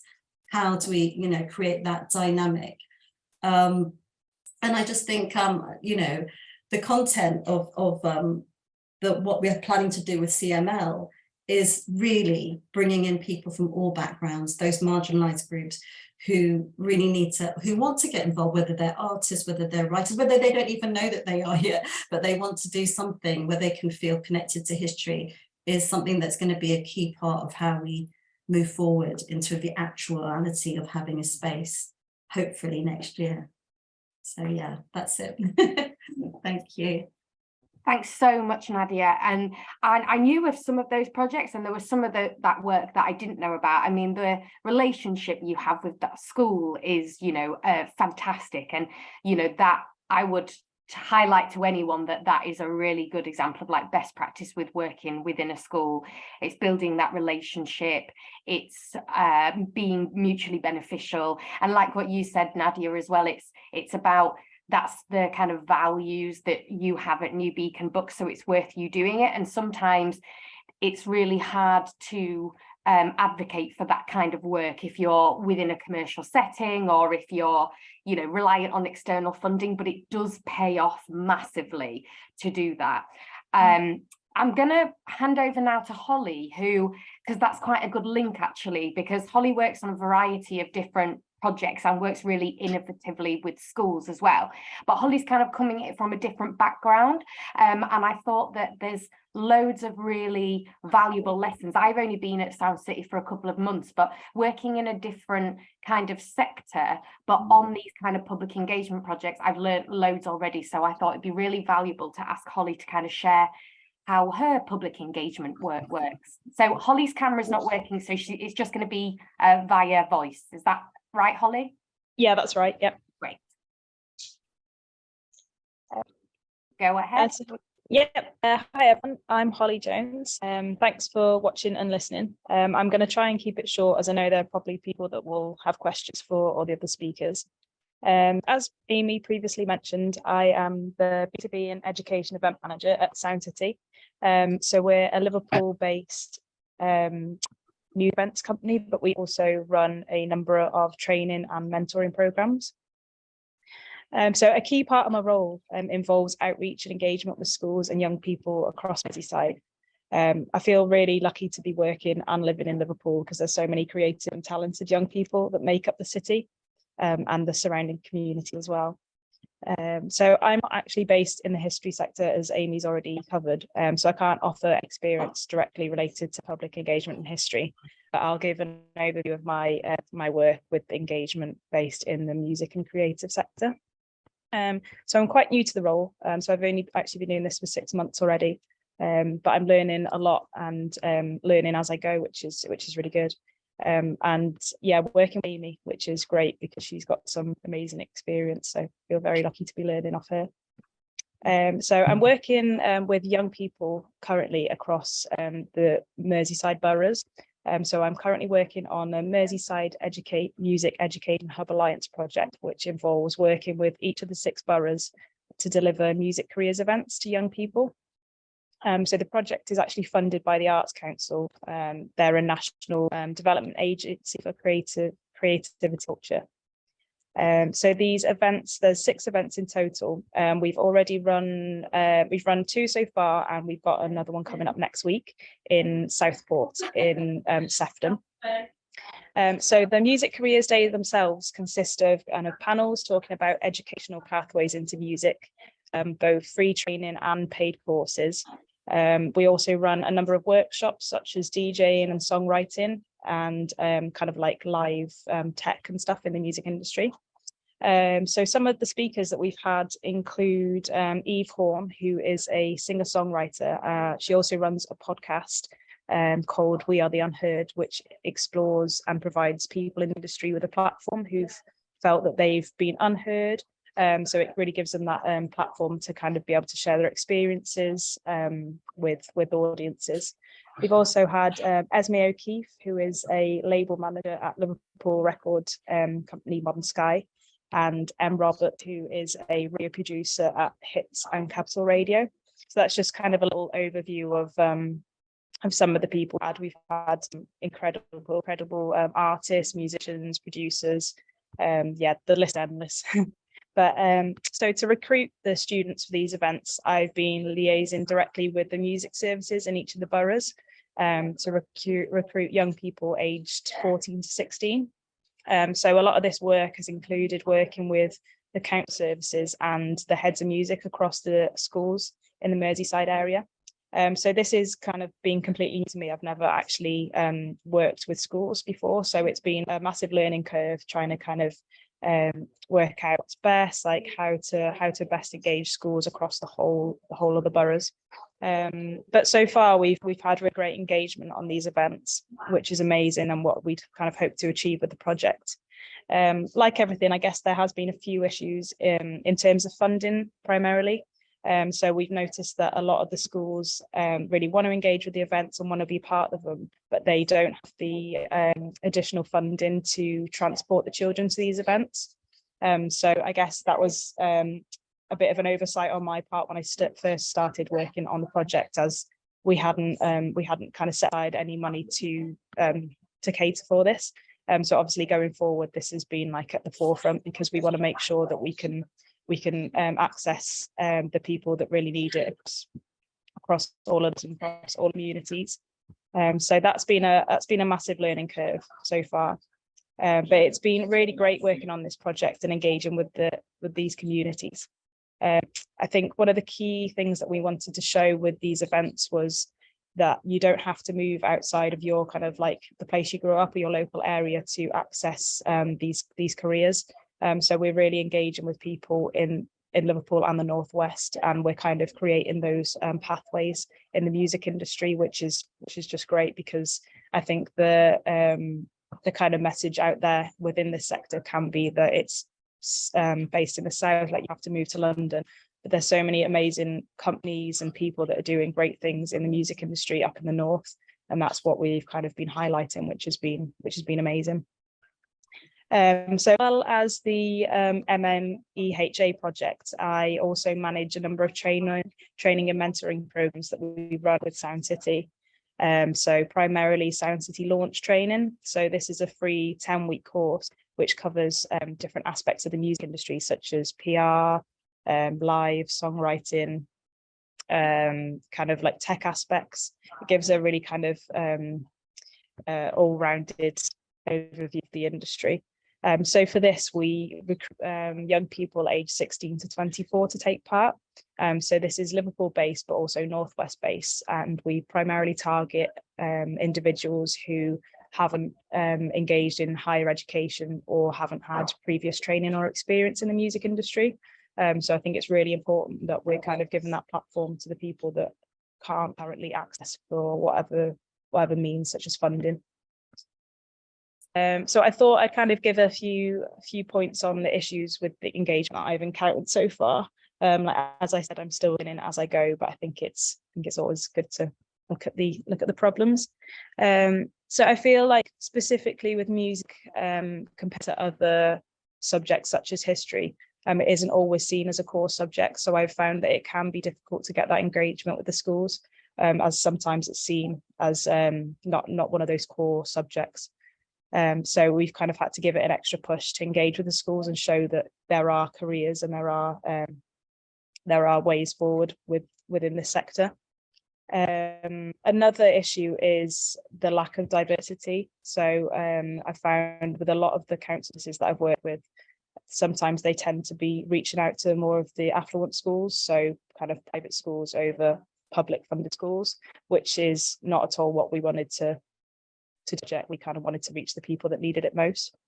But as a company, I think, and in my specific role, it's been really important to build those personal relationships with community leaders and community groups and the heads of schools in areas that kind of aren't getting the most support.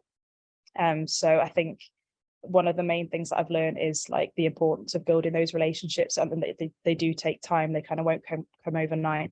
But also it's having the time and resources and funding to be able to build those relationships, because I don't think that the power of those relationships can be underestimated at all. But also we are, as a company, we're kind of working really hard to make sure that we offer resources and like training is accessible to all. So personally, we are aiming to put on live gigs that cater to individuals with neurodivergency, such as like acoustic gigs and like relax performances, and also catering for individuals with anxiety, such as putting on seated gigs and like smaller, more intimate shows. So I think as a company, and as I said in my role, I'm working hard to make sure that we are providing opportunities for everyone, and we're not kind of limiting anyone based on their accessibility. And then with Amy as well, I'm working on the evaluation of the projects that we're running. So kind of gathering feedback from past students and past training participants. So just with the aim to improve our work going forward. And I think one of the things that Sound City does really well is that we keep the relationships going with those people that we've worked with. So when it comes to the end of their training or the end of these events, everyone's on a database, and we give them opportunities and send them resources to current jobs, additional training that we offer. So I think that works really well, because people kind of do engage with us because they know that they've got that long-term support. And that's something I think as a company we're really proud to offer. That was just a bit of a whistle-stop tour on the work that I do. I hope kind of I've been able to give a good overview. But if anyone wants any more information on our work, I think Amy's already put the link in the chat. But yeah, it's all on Sound City website for more information. There's a question for you there, Holly, in the chat from Alison. Holly, how did you identify the schools to work with? Yeah. Okay. So each borough has a set number of schools within those boroughs anyway. But it was kind of building those relationships with the music services and seeing what schools they already have engagement with. It's great that they're engaging with those schools, but we want to target and understand why those other schools aren't kind of showing that same enthusiasm. So that's so obviously from that list, we've kind of broken that down to see who we do need to target more. And then it's been a case of like building relationships with those heads of department. So yeah, that's been something that has taken a lot of time and probably does need more resources putting into it, whether it's like another member of staff or more funding. But that's been really important. And I think especially with the third and fourth event going forward, we are really starting to engage with those schools that haven't previously shown interest in like the creative industry or music specifically. That's great, and I would echo what Holly said there, that you know, it is really difficult to get into schools, as we probably know if you've worked with schools. I think Holly does it brilliantly with this Music Hubs programme, and there's other ways as well, like that you can go through. It depends what your subject is, but I found some success recently with the work that I do with the Walston Craft Society in terms of contacting school improvement officers. So these are people that are embedded in the local authorities that kind of work with many schools that might do things like organise CPD for teachers. They might be looking at and monitoring populations of free school meals and things like this. So these are kind of people within councils that you know, are particularly interested in like local education initiatives and things like that. But you know, it is extremely difficult, and also schools at the minute are still getting over COVID and the pandemic. You know, I teach in schools, Nadia's very involved in schools, you know, they're still really keeping up with that. And also it's really noticeable in terms of their learning. So like I teach in secondary schools, and some of the work that I've been doing with year 8s, I would expect that to be like year 5, year 6 work. So, you know, their priorities are with that at the minute. So I think that, and sometimes you need to keep that message going to stakeholders too, that, you know, like, yes, you have remits and you want to do that work with schools, but schools are difficult and they've got lots of challenges. Just to say, Holly, something that that your work speaks to, and Nadia and a lot of our work, but I think Nadia and Holly, you both touched on it, is also the different kind of social outcomes from this kind of work. So it's not just about getting them into these spaces like the bookshop and like the meeting house and and getting them into, recording studios in Liverpool and things like that. It's about the travel poverty that a lot of these young people face too, and it's about the barriers to access that maybe we might not think of, so that they're intellectual spaces, or they are, spaces that are tied up with a particular class or culture that maybe they don't feel comfortable going in. And so Nadia, like what you were doing, is saying is that work to kind of break that down, make people feel comfortable, and it's all those massive benefits that you get out of it. If on the programme I work with Holly at Sound City, it's about, we'll go with young people to the British Music Experience, we'll go to recording studios, we're going to do walking tours in Toxteth, learning about the Shebeens and the mixed communities there. And that, if I can get those young people into a museum to hear from someone about that, like Nadia was saying, then they might bring their family, and then they might think, oh, these spaces are, for me, I'm accepted there, this is part of my shared heritage, and they get some ownership, and then maybe they might get involved in that kind of thing. So that's really important. There was another question from someone, which was about, I think that we've all talked about the need for long-term relationships and the need to kind of tell the people that we're working with that these things take time, and it's about building relationships built on trust and mutual benefit. What if you don't have the luxury of time, and perhaps you're just doing a one-off or maybe a couple of sessions with a particular group? I wonder if anyone has, Jess, you're doing a lot of community engagement. Do you have any thoughts on that, like creating a kind of welcoming, comfortable space? Yeah, I think Nadia, you've already answered this particularly well about going into schools and connecting with people in a personable way to really bring that history alive.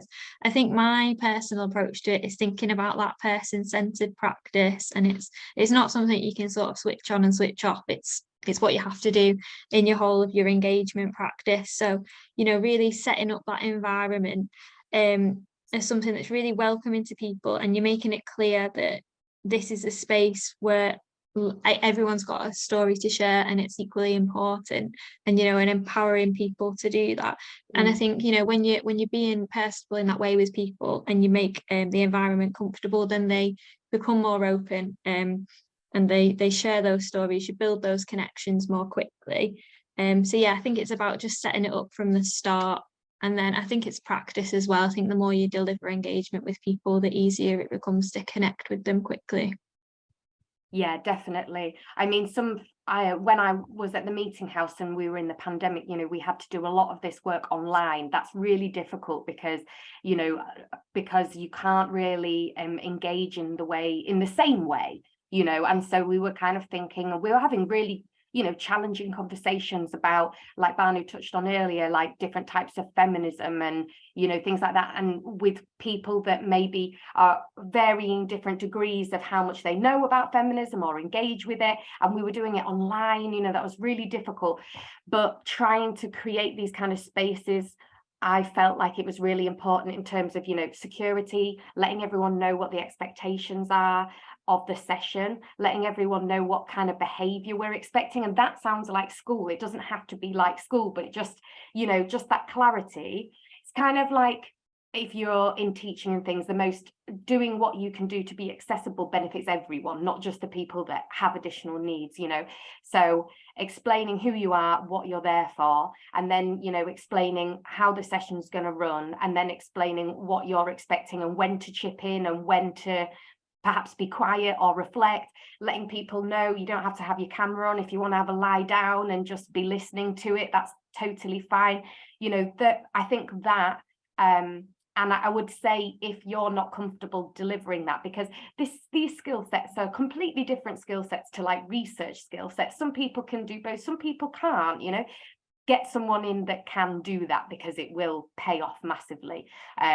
Because as we were talking about earlier, they are skills, but they are exploited and not really and I think I've taken advantage of, but like you were saying, Jess, if you've got someone who's got that background, it's not about also having the gift of the gab. I don't think it's innate. It's something that you kind of learn.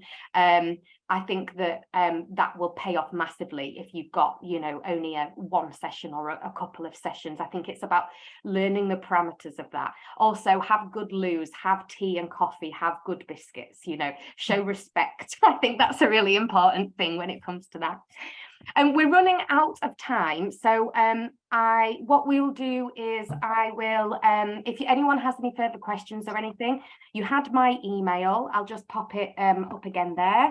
And you can always get through Gemma, and I can pass on any extra questions to any of the speakers. I'm sure if they had any burning questions, they'd be happy to help. But I just wanted to say thank you again to all the speakers for taking the time out to share your experience and lived experience and skills. It's been super, super helpful.